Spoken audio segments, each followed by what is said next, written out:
Bago pa man pumasok ang NBA sa All-Star break, napabila nga po ang Dallas Mavericks sa pinaka-problemadong team sa pagtatamo ng injury ng lahat ng kanilang mga big man simula kay Anthony Davis, Daniel Gafford, Dwight Powell at Derek Lively II na pare-pareho nga pong matagal na mawawala. May tinatamo rin naman ngang injury sina Dante Exum, Caleb Martin at si PJ Washington, kaya hindi na nga po naiwasan pa ng mga fans na magsabi na mukhang kinakarama na nga daw ngayon ang prangkisa ng Dallas dahil sa ginawa nilang trade kay Luka Doncic. Hindi na rin naman nga po nila makontrol ngayon ang kanilang mga fans dahil sunod-sunod nga ang ginagawang protesta sa loob mismo ng kanilang arena sa pagsasabi na tanggalin na nga ng Mavericks ang kanilang general manager na si Nico Harrison. Maging ang team governor o team owner ng Dallas na si Patrick Dumont binubu ng mga fans matapos itong umattend sa isang college basketball. Sinabayan pa ito ng hindi pagiging masaya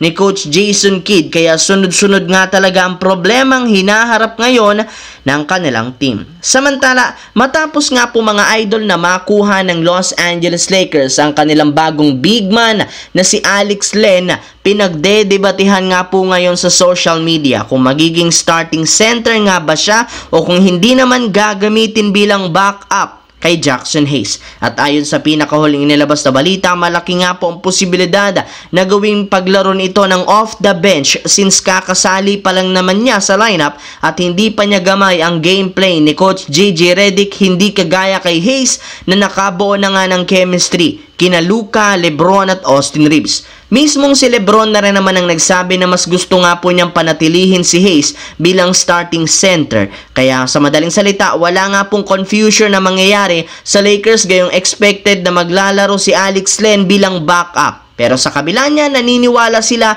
na magkakaroon ito ng sapat na playing time lalo kapag meron silang nakakatapat na magagaling na sentro. Kaya kailangan nga nitong maging parating handa sa mga susunod na laro. Sa kabilang banda, simula nga po mga idol ng kunin ng Phoenix Suns si Bol Bol last season, marami nga ang umasa na magkakaroon ito ng oportunidad na mapa-improve ang laro. Ngunit sa kasamaang palad, hindi rin naman ito nangyari matapos nila siyang bigyan ng kakarampot na playing time sa pag-average ng 10 minutes a game, which is hindi sapat sa kanya. Sa madaling salita, ayaw nga talaga ng Suns na i-develop ang skills at galaw ni Bol Bol bilang sentro kahit man malaki ang potential nito. Nakafocus nga sila sa kanilang big three na sina Kevin Durant, Devin Booker at Bradley Beal kahit man hirap na hirap ang mga ito. Pero ngayon, sobrang nag-i-struggle talaga ang Suns. Unti-unti na nga pong nare-realize ang talento ni Bol Bol matapos itong mag-average ng 16 points a game, 8 rebounds sa nakalipas na 3